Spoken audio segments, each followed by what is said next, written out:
Hey everyone, Hi. it's time for the basic prepping, water, food, medical, Sensation. sanitation, and that kind of thing.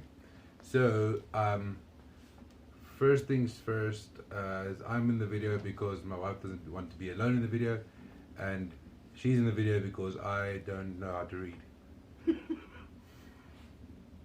Says the teacher. says the teacher. Yeah, I teach. Those who can't do, teach. Alright guys, in the previous video, about 2-3 videos back, we said we were going to do a bit more in-depth look at prepping, food storage, medical supplies, basic sanitation, stuff like that. Alright, first of all, the most important thing that you need to store is water. You can go 3 weeks without food, 3 days without water. Gonna die a lot quicker if you don't have water. And also ways that you can sanitize and clean the water, like maybe a water filtration system, bleach. Please be careful with the bleach. Do your research. How many drops you should use bleach on how many liters of water, those type of things. The other thing that you can also get is water purification tablets, which also works well. They're just a little bit more expensive. You get those at most outdoor venues, sometimes at people in South Africa will know Makaru. These places tend to have them. Dis-Chem might even have them. Outdoor warehouse. Outdoor warehouse. Sportsman's warehouse actually also Oh. quite funny here. There's not a lot of retailers here that do stock them. Obviously, if you're overseas, if you're in the US, you can just order them online and have them dropped right at your doorstep. We don't do that here because we don't want people to know where we live. And because we are on the small holdings, they tend to get lost, which is a good thing.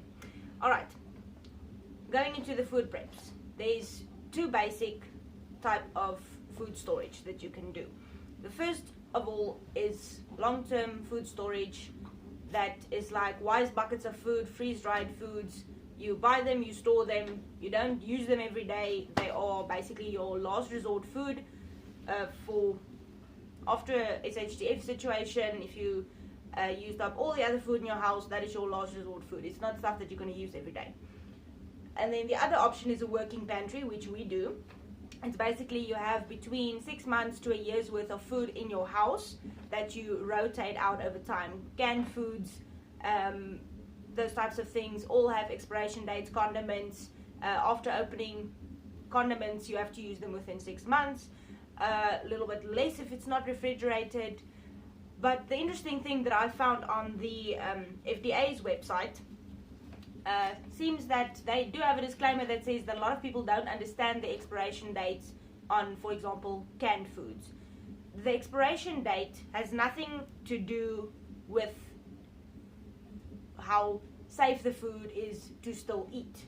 They say that you can actually still eat canned foods 6 months after the expiration date, as long as the can is not bent, breached in any way, rusted. Open the can, look at the contents. If it looks okay, tastes okay, smells okay, it should be okay. If it looks and smells like it shouldn't, then don't take the chance. Just one extra thing is about our working pantry, 6 months to a year. We do that because we intend and plan on leaving this area, this South Africa area. That means that we will be going away from this place and therefore not being able to take a bunch of food with us. Also FDA rules, and airplanes and what. Don't usually tend to take a pantry with you in the plane. So they will give you snacks on board and get that side, start over. So we don't want to build up too much. And that's one of the reasons why we have a working pantry and not a proper prepper pantry with things lasting for up to 10, 20 years, because we don't want to be here that long. Yes, and at this point, the backup pantry that we do have saves us a lot of costs. If we do intend to save on groceries within the next 6 months, then we will only eat the food in the house and have as little left by the time we need to fly. Whatever we have left, I'll probably donate to one of the children's shelters here nearby. It's something that doesn't go bad. It doesn't spoil quickly. So therefore, if you have a lot and you have the plan of going somewhere else, moving, immigrating, asylum, all that kind of thing that's coming up in the next video or 2 videos from now, that's going to be something that you can donate to others or to friends who have to stay a bit longer, who don't have the means yet or need to save up some more. Give them the food, they can eat it and save more. So it makes sense, really it does. No, it's something that you can donate to anybody. Everybody needs food at one point or another. Yeah, things like pastas, rice, dried beans, if stored properly, they will last forever. We had a little rodent infestation a few nights ago.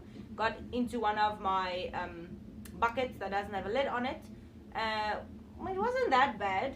I ripped open just like 3 packets of 2-minute noodles and 3 packets of the powdered soup, and that was about the powdered milk. And the powdered milk. But no, wasn't that bad. It's, like I say, I moved the stuff in the crates around now so that all the cans and oil and things like that, that's not doesn't have a papery outside that a rodent can chew through. All of that is now in the open crate that I don't have a lid for. Everything else is now in the crates that do have lids, but we still haven't found the mouse yet again. I caught it, but it jumped out and the dogs were too slow, so it's out again. Yes. Tiny little mouse. Alright guys, medical equipment. Get yourself any type. You can find so many medical journals, little medical basic survival medicine little booklets online that you can just This is the one we've got now. Just download it in PDF. You can print it somewhere smaller that saves you ink. Yeah, print it small and just so that it's full. Clear enough to read. It's clear enough to read. I just need to see what I'm doing here. Things like that. I mean, it's easy to follow. There's a couple of illustrations as well. I mean, it's just good to have. Yes, because obviously one thing that you hear a lot of preppers say that in a situation where you have no power, you're not going to be able to open a laptop, open the internet, and if your child runs through the house and smashes their head open, and you need either do stitching or bandage it up with gauze, stuff like that, you're not going to have time to look for something on the internet. Get yourself hard copies of books. There are a lot of books. Sensible Prepper brought out a video a while ago about the books that he's reading now. Have them in hard copies. It's research material. You live, you learn. The minute you stop learning, you die. Alright, basic first aid kits with gauze, plasters, antiseptic wipes, disinfectant, scissors, stuff like that. You can buy pretty nice kits and just add onto them. There's like a 250 piece kit at Walmart that we saw. That's not very expensive. I mean, it's like $20. Come on. $20, yeah, 20 US.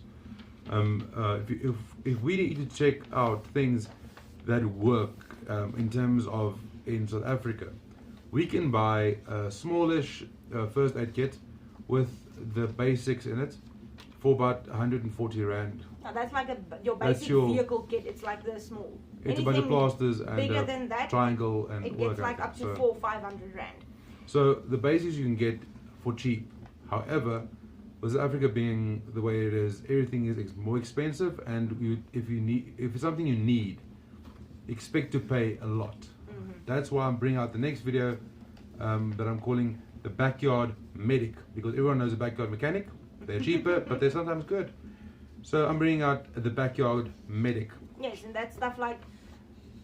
Watch it. Yes. Everybody should be able to make the time to do a first aid course.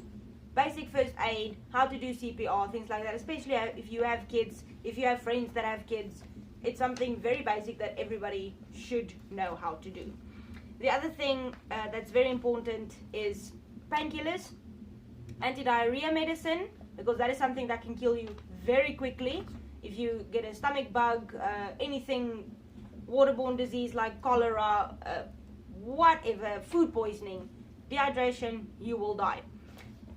One of the other YouTube channels that I watch quite frequently is Prepper Nurse 1. He is a prepper nurse upstate New York. He actually has a video on his channel on how to make the saline solution that goes into IV drips. That is also a very good thing to know. If you are in a situation where someone has gotten hurt halfway into a coma and they need fluids, learn how to make that solution, learn how to put in a drip, stuff like that.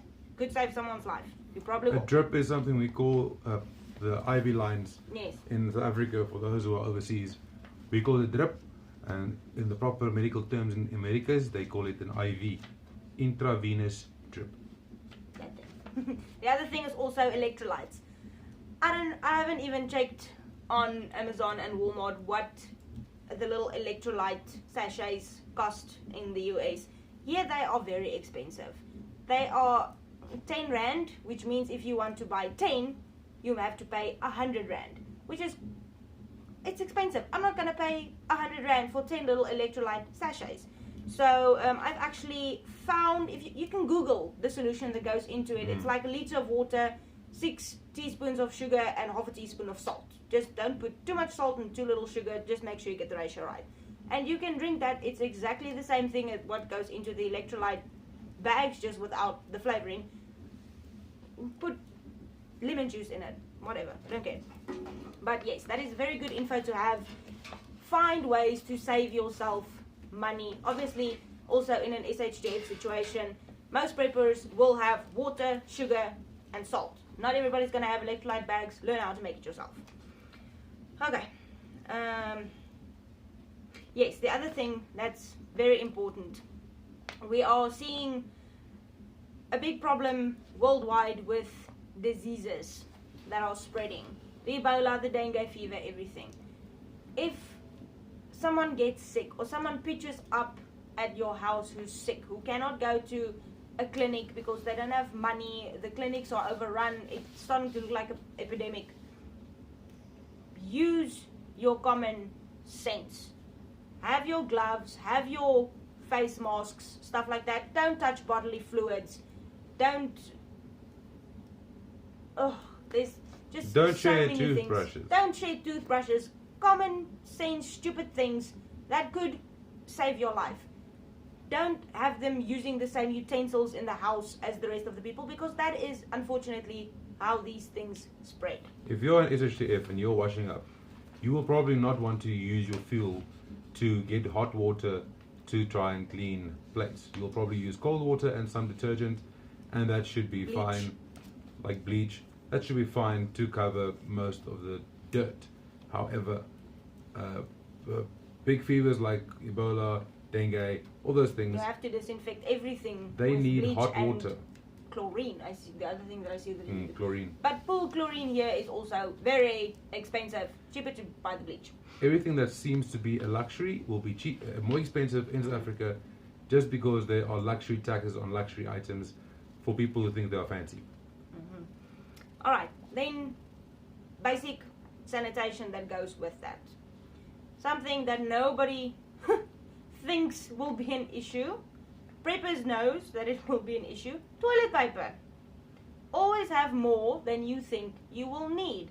Don't buy the expensive 2-ply with eucalyptus oil stuff. Buy the cheap, the bulk bags, a lot of toilet paper, the cheap thin stuff, because also in an SHDF situation, you don't want to use, first of all, expensive toilet paper, and second of all, toilet paper that's maybe going to clog up your toilets. If you're using an outhouse or digging a hole outside, use toilet paper that's going to disintegrate much quicker into nature. Yes. Your basic 1-ply TP is going to disintegrate with the use of any type of water. It shouldn't last longer than a month, and because it is already recycled from other types of paper. Recycled, cheap toilet paper works, does the same job, and it doesn't clog your system. If you're in the city, you won't have the sanitation works working, so the pipes will fill up and therefore clog. Using something that's thinner will actually help to create a live bacteria and break down everything in the systems. So you should be better off, unless you just go outside, dig a hole, divert your trenches and do a whole filter system and have that connected to your toilet, and then that way you have got a French drain kind of vibes going on, and it doesn't clog ever. which is Something what to we think of. have, because we're on a small holding. We don't have municipal water here. We have boreholes, much cleaner water. We are not connected to the city sewer system, so we have French drains Drains. that doesn't clog. If a pipe breaks in the city, it doesn't affect our water at all, which is great.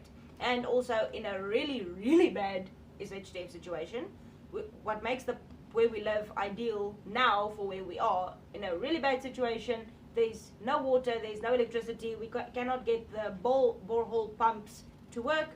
We can always grab little buckets and go down to the river, because there's a river right there. Okay, so also another thing, keep in mind, please, if you're in the cities and you are thinking of using your shrubbery as an ablution, think it through. Don't just go and do it, because everyone will choose their own spot, and some spots will overlap, and someone might have just gone there. It's part of the sanitation problem, and it's bodily fluids once again, or solids, and that can be an issue. If you have to use outside sanitation or ablution, make an effort to give everyone their own space, in more ways than one. Don't stand and watch. Just give everyone their own designated area, and that way you will avoid bodily fluids or contact with other people's bodily fluids, and that could also potentially save a life. Just a thought. Alright guys, next thing is wet wipes. Very good thing, multi-purpose item, can be used for a lot of things. For, in the case that you don't have any more toilet paper, I mean, wet wipes are first of all made to clean a baby's bum, so it will work for you. It's just cold. You can soak them in bleach, clean off counters, can be used in medical situations. Wet wipes, very good thing to have. Also a little bit more expensive than the toilet paper, but works like a charm. The next thing is soap bars. People tend to forget to buy soap. Where's my soap? Normal, cheap soap. You can always go the shower gel route, but yes, that could also have a problem. People with sensitive skins and stuff like that could get allergic reactions. So safest way is buy the cheap soaps that work and that's going to last you a long time. This is going to last 3 months instead of a shower gel bottle that's going to last 3 weeks. Also, that kind of soap works for clothing as well. Yes. So that saves on detergent for clothes. So that's a double whammy. That's a 2-for-1 special there. Yes.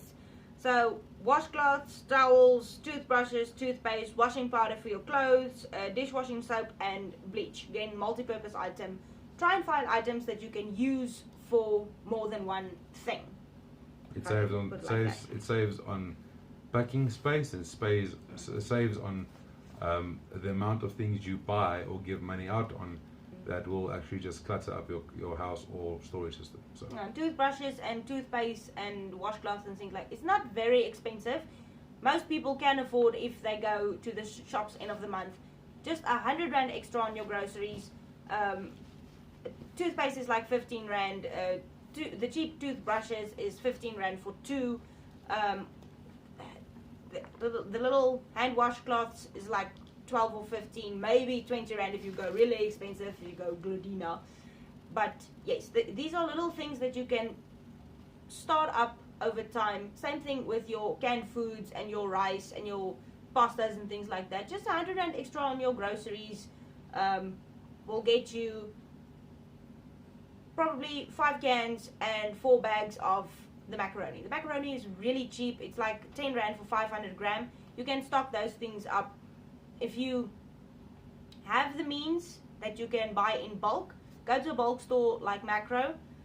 If you're in the US, go to Walmart. The things are much, much cheaper if you buy them in bulk. And not just go to Walmart, go check around. I mean, the dollar store is cheap, Target is cheap. You've got so many options, and that's just the big ones that we know of here.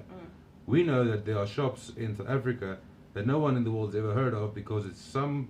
For the guys who are in Centurion, there's a Save More in, Vera Park somewhere that just opened. I see the little adverts on Facebook. Their stuff is really, really cheap, and Yeah, it's but things still- that's usually expensive. Bigger stores tend to have a bit more of a cost on their things, but then you will get some foreigner who's got a little shop on the corner, and they tend to sell most of these things in bulk as well. Just ask them; they will sell them in bulk. All right. Then the other thing is things like insect repellent. If you live near water, if you do get allergic reactions to insect bites, things like that, make sure you have some sort of an insect repellent. The last thing. Repellent and then also epinephrine, adrenaline, all those things that you need in case a bee stings you. Mine is in my handbag. Yes, I'm Exactly. allergic to bee stings, so I do carry adrenaline and needles and things like that with me. Luckily to say, in the past 6 years that I've carried them, I've never had to use them once. Mia got stung by a bee over December. I only had to give her Allergex. Her hand was a little bit swollen, but not a severe allergic reaction. And also, for the guys who've got these glorious Yes, that was little awesome. monsters, the typical beard oil that you'll get to use in your beard. I use one. It's called Bartman. It's epic. It's almost finished. Hint, hint. And it's nice. It just gets everything moist and everything nice and glowy and shiny and everything. But put that on a bee sting. It's No, it got was the wasps thing. the wasp sting. If you it puts essential oils into your beard, making it look good. It works for your skin under the beard. Put that on a bee sting, wasp sting, any sting. It actually helps. 20 minutes later, you cannot even see it. Mia got stung by a wasp. We were actually at a restaurant. I was panicking, didn't know what to give her. I didn't have any Allergex or Celestamine, anything with me. And it started to look like it was swelling a little bit. And the manager came out with a little cotton ball, and he put something on her skin. And 20 minutes later, it was gone. She didn't feel a thing, nothing. And he ran inside and he asked the guy, "Oh, what did you put on my daughter?" He's like, "Oh, it's beard oil." I'm like, "Okay." The best sales pitch ever. I bought 3 or 4 items that day. Yeah. Also a good sales pitch. Yeah, it's Well very done, sir. good. Well played. Yes. Alright, and then the last thing is heating and lighting. If you do live in a place that has a colder winter climate, get yourself a fireplace. He built this one from scrap metal. It's not that hard. Do stock up on wood. If gas is cheaper in your area, make sure that you have a few extra bottles of gas at home. For if the electricity goes out, you can still use gas. Have candles, have lighters. Stupid nonsense stuff that people forget. Now, the other day, 2 weeks ago, there was a power outage just there where I work, not far from here. It's like 10 kilos. And get to work the next morning, and my manager says, "Oh, we didn't have power last night. The kids couldn't eat. I couldn't make food, nothing." I'm like, "Okay, where's your candles?" "Oh no, I didn't buy candles the last time I was at the store." Really? Yeah. Really? So talk to your people at work. Make sure other people. You don't need to become a super prepper or someone who's super into all these things. But I mean, if you did know that you live in a the country or basics. in an area where there's a problem with the power system like here, or if you are in the US or in Brazil somewhere where you know that you might have a tropical hurricane here and there, a little bit of power outages, if there's a tornado, for the guys who live in Tornado Alley, make sure that you have these basic things ready. All right. So that's basically it for now. And the other note that I made here is it depends on obviously your situation with the lighting. If it's a citywide blackout that's been after a storm, maybe a little bit of an SHGF situation, and you are the only guy on the block who has lighting, someone else might want it as well. So use your best judgment. Make sure that if you need light, use the light, but don't let it be as visible from outside as it should not be. Same thing if you go and withdraw cash. When you withdraw cash at the ATMs, you don't turn around and show everyone exactly the big wad of cash in your hand. You put it away, then turn around, and then people will Or not don't go look to at the you ATM alone. or alone, or that kind of thing. Just the basic things. So with basic common sense, I know common sense is not so common anymore, but basic common sense, don't do stupid things. It's just be aware, look around, see what's going on, and apply that to your situation.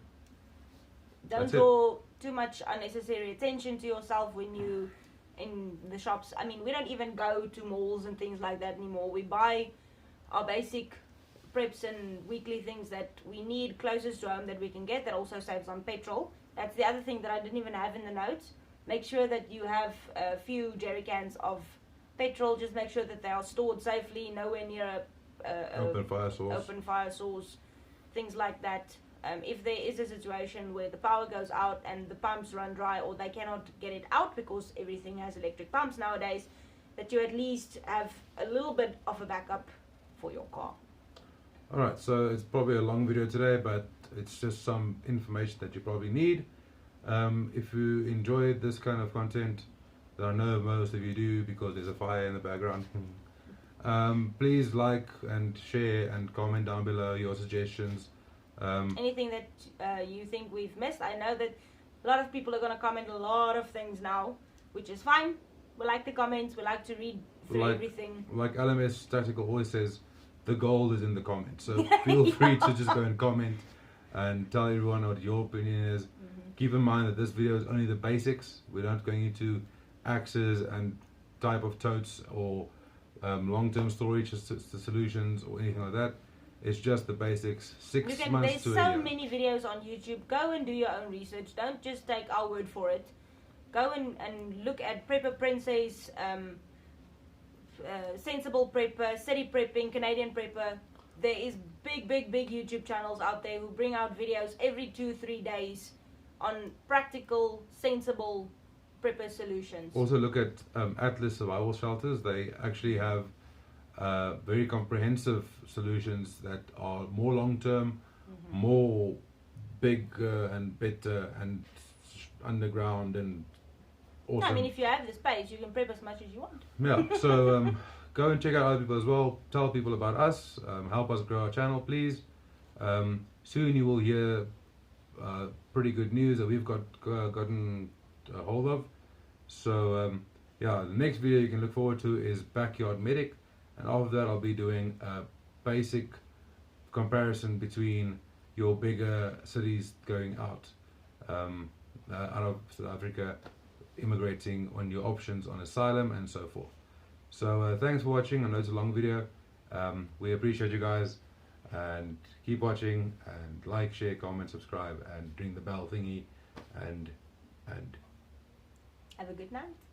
that one. Cheers.